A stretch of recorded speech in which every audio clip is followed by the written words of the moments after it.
আমার সাথে সর্বশেষ তার ভিডিও কলে কথা হয়। কে বলেছে আম্মু আমি না ইন্ডিয়ায় যাচ্ছি, আমি 2 দিনের মধ্যে চলে আসবো, তোমার দাঁতের ডক্টরের কাছে দেখানোর কথা, তোমার 2 দাঁতের সমস্যা, আমি এসে তোমার আমি নিয়ে যাবো, তুমি যেও না।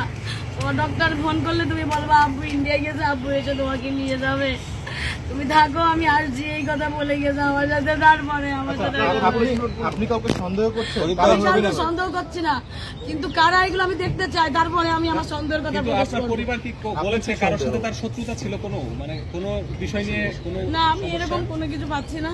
আমি আপনাদের কাছে সহযোগিতা কামনা করছি যে আপনারা আমার বাবার হত্যার বিচার চাই আমি। আপনারা এই বিষয়ে আমার সহযোগিতা করবেন, আপনারা নিউজ করবেন, আপনারা জানাবেন, আপনারা সারা বাংলাদেশ সহ সারা ওয়ার্ল্ডের সব জায়গায় আপনারা আলোড়ন সৃষ্টি করে দেন যেন আমার বাবার হত্যার আমি বিচার পাই।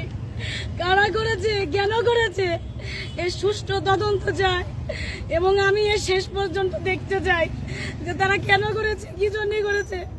আমি বিচার চাই, আমি বিচার চাই, আমি দেখতে চাই তারা যেন আমার সামনে তাদেরকে ক্রসে দিয়ে ফাঁসি দিয়ে মারা হয়েছে আমি যেন দেখতে চাই। আজকে আমি এতিম হয়ে গেছি, আজকে আমার পড়াশোনা শেষ হয়নি, আজকে আমি মাঝপথে। আপনারা সবাই জানেন আপনাদের পরিবারে সবারই সন্তান আছে, যার বাপ থাকে না, তার কেউ থাকে না, তারা এতিম হয়ে যায়।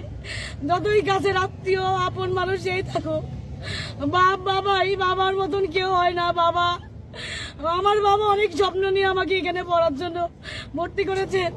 আমি পরীক্ষাও দিয়েছি, আমার সামনে রেজাল্ট দেবে, সে আমার বলে গেছে আমি ইন্ডিয়া থেকে এসে তোমার পরীক্ষার রেজাল্ট আমি চেক করবো, তুমি কি করেছো।